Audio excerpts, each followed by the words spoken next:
Con la venia, señora Presidente. Bienvenido a España y a esta Comisión Mixta de Unión Europea de las Cortes Generales, señor Vicepresidente de la Comisión Europea. Como quiera que tengo la oportunidad de preguntar a un miembro de la Comisión Europea después de las elecciones italianas y a la vista de que usted ha hecho unas consideraciones generales sobre el Estado de la Unión Europea y los Estados miembros antes de entrar en las cuestiones que son materia de su competencia, de la vicepresidencia de la que soy titular, me voy a permitir hacerle una pregunta. Una pregunta que es una observación crítica. Me refiero a las declaraciones de la presidenta de la Comisión antes de los días inmediatamente anteriores a la celebración de las últimas elecciones generales italianas. A nosotros nos ha parecido sumamente imprudente y una injerencia inadmisible que la presidenta se pronuncie acerca de lo que sería un resultado correcto o incorrecto, que es tanto como inducir o pretender hacerlo a los italianos a quien tienen que votar. Estamos hablando de 2022, pero es que llueve sobre mojado. Usted, que habla muy bien español, comprenderá el sentido de esta expresión, interpreto. Porque ya el presidente de la Comisión, Juncker, en marzo de 2018, era usted entonces, me parece, deputy spokesman de la Comisión o portavoz o director de comunicación de la Comisión, ya dijo algo parecido. Dijo, estamos preparados para el peor escenario. De modo que estaba significando lo que era un resultado bueno y un resultado malo. Nosotros consideramos que el presidente de la Comisión entonces y la presidenta ahora no son quienes, porque no tienen ninguna competencia para pronunciarse acerca de lo que tienen que votar los electores de ningún Estado miembro. Bien. Segundo, usted ha hablado en términos, permítame que se lo diga, casi gloriosos, pero no de cuerpo resucitado, sino de cuerpo vivo de la Unión Europea. Bueno, mire usted, señor vicepresidente, la Unión Europea conoce el momento de crisis peor de su historia. Basta significar el hecho del Brexit. No me puedo extender más. Usted juzgará si esto es significativo o no acerca de la evolución que ha tomado esta organización supranacional.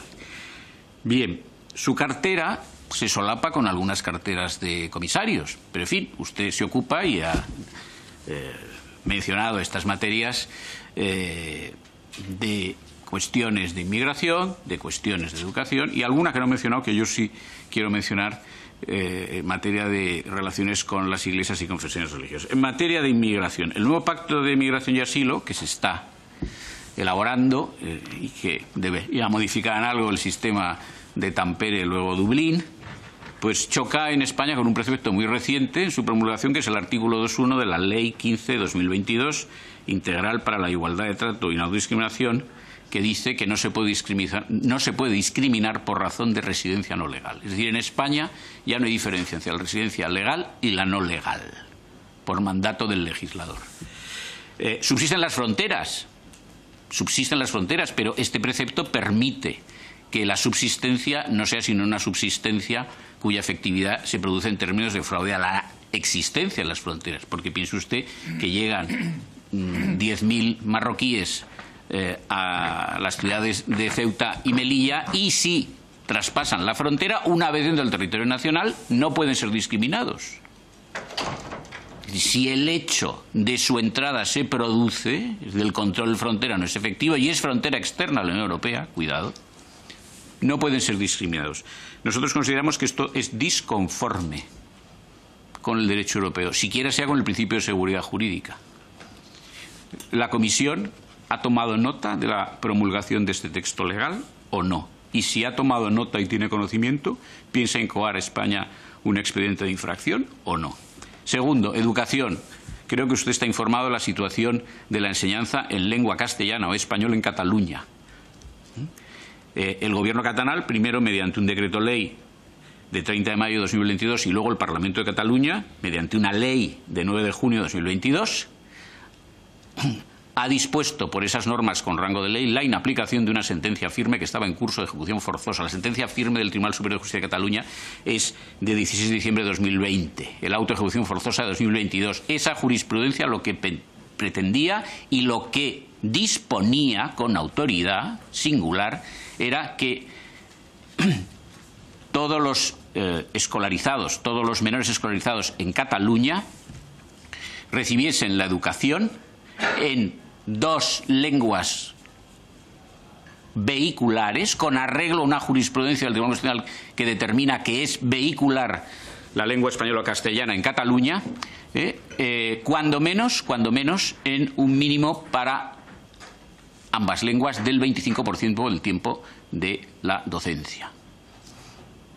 Estas normas españolas, catalanas pero españolas, lo impiden. Han sido aprobado el decreto ley y la ley promulgada a ese solo efecto. Y además el gobierno incumbente de coalición socialista-comunista ha firmado un pacto en julio de 2022, está por escrito, lo puede usted ver, supongo que tendrá noticia de él, que dice que el gobierno apoya esa ley. Cuando el gobierno ha podido, como es sabido, recurrir la inconstitucionalidad de ambas normas y el recurso por el gobierno diera lugar, con arreglo a la Constitución, a la suspensión ope legis de la eficacia de esas normas, cosa que por supuesto no ha hecho, coherentemente con su pacto con el gobierno catalán de que apoya esa ley. Por último, asuntos religiosos. Artículo 54 de la Ley de Memoria Democrática sobre el Valle de los Caídos. Supongo que también conoce usted esta iniciativa legislativa que hoy ya es ley en España.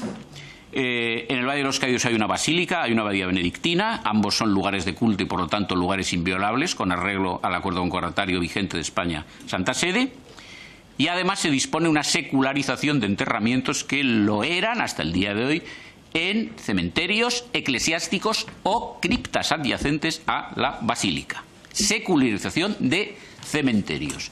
Usted es competente en materia de relaciones con las confesiones religiosas. ¿Cree usted que es conforme a la laicidad que una iniciativa legislativa pretenda resignificar, no sabemos lo que es, pero en todo caso pretenda tomar medidas acerca de un lugar de culto como una basílica y como lo es también una abadía y pueda secularizar enterramientos en cementerios eclesiásticas o criptas de una basílica?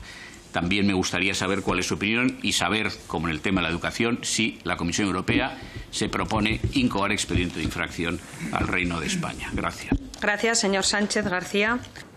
Ahora, al señor Sánchez, no sé por dónde empezar. Empezaremos por las declaraciones de los presidentes. La presidenta de la Comisión en ningún caso señaló una preferencia o no preferencia en el contexto de las elecciones italianas. Dijo, si no mal me acuerdo, que hay herramientas en el orden europeo, jurídico, para cualquier tipo de situación. Esto no, a mi juicio, no es una intervención, sé que se interpretó así, pero creo entender que esto podría ser algo que también se utiliza para calmar un poco los mercados, los especuladores que intentarían proyectar una situación explosiva en Italia que iba a debilitar el euro, que iba a debilitar... O sea, el papel del presidente de la Comisión no es intervenir en las elecciones, pero sí es garantizar la estabilidad de nuestra moneda común y del ordenamiento jurídico de la Unión Europea contra cualquier tipo de especulación y amenaza. Las declaraciones del presidente Juncker son algo que no tiene nada que ver con lo que usted plantea. Y lo digo porque no era el deputy, era el jefe de los portavoces en aquel momento. Y sé por qué Juncker habló. Juncker habló una semana antes del referéndum que organizó el señor Tsipras, planteando a los griegos una pregunta en inglés y diciendo que esta era la oferta de la Comisión, take it or leave it, o sea, o lo coges o la dejas. Y Juncker dijo a los griegos algo muy sencillo, dijo que no es así, que esto no es la respuesta final, no es... Y nunca planteó Juncker una elección, esto lo dejó a los griegos y los griegos decidieron libremente. Es otra cosa lo que hizo el señor Tsipras después de la decisión de los griegos, que cambió totalmente su posición. Esto ya lo traerá la historia. En Europa tenemos menos gente de la que necesitamos. En agricultura, en sanidad, en restauración, turismo, digital y transición ecológica. O sea, tenemos menos gente de lo que necesitamos. Y la gente que tenemos no está tan preparada, no tiene las habilidades importantes. Entonces, ahí hay que declarar una revolución de habilidades en Europa. Y hay que hacerlo porque no hay otra alternativa. La otra alternativa sería de importar en Europa la gente que no tenemos. Pero esto seguro que no le gustaría al señor Sánchez y otros. Muchísimas gracias, señores Chinas. Muchísimas gracias por haber compartido esta tarde con nosotros en esta comisión. No. Se levanta la sesión. Señora Presidente, yo he sido mencionado en su último turno por el señor vicepresidente de la Comisión. ¿A qué artículo hace alusión? Ha hecho una interpretación de lo que se llama una voluntad hipotética mía en no sé qué cuestión. Señor Sánchez, ¿a qué artículo del reglamento? El letrado señor hace Delgado alusión? Ibarren, que la acompaña, seguro que le ilustra sobre qué artículo fundamenta mi petición. Señor Presidente.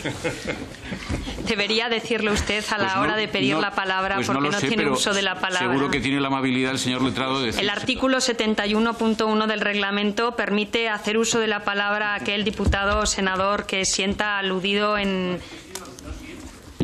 Señora Presidenta, he que sido impliquen aludido. un juicio de valor o haciendo inexactitudes. Ha hecho un juicio de valor porque ha dicho eso seguro que no le gustaría al señor Sánchez.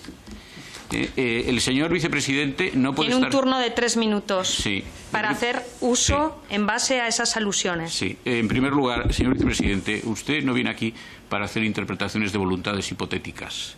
Le ruego que se abstenga. Usted debe respetar al Parlamento español como se le ha respetado a usted. Usted no ha contestado a ninguna de mis observaciones.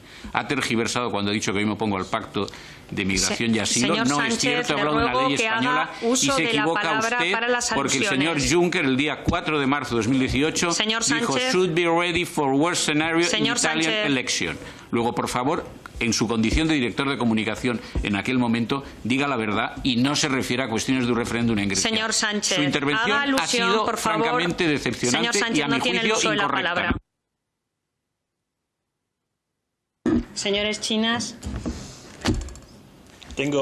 Tiene uso de la palabra. No, quiero pedirle perdón al señor Sánchez porque efectivamente yo me refería a las declaraciones del señor Juncker del referéndum griego. Usted se refería a unas declaraciones de marzo que yo no conozco porque en marzo era comisario. Lo siento, era un malentendido. Señor Sánchez, no tiene el uso de la palabra.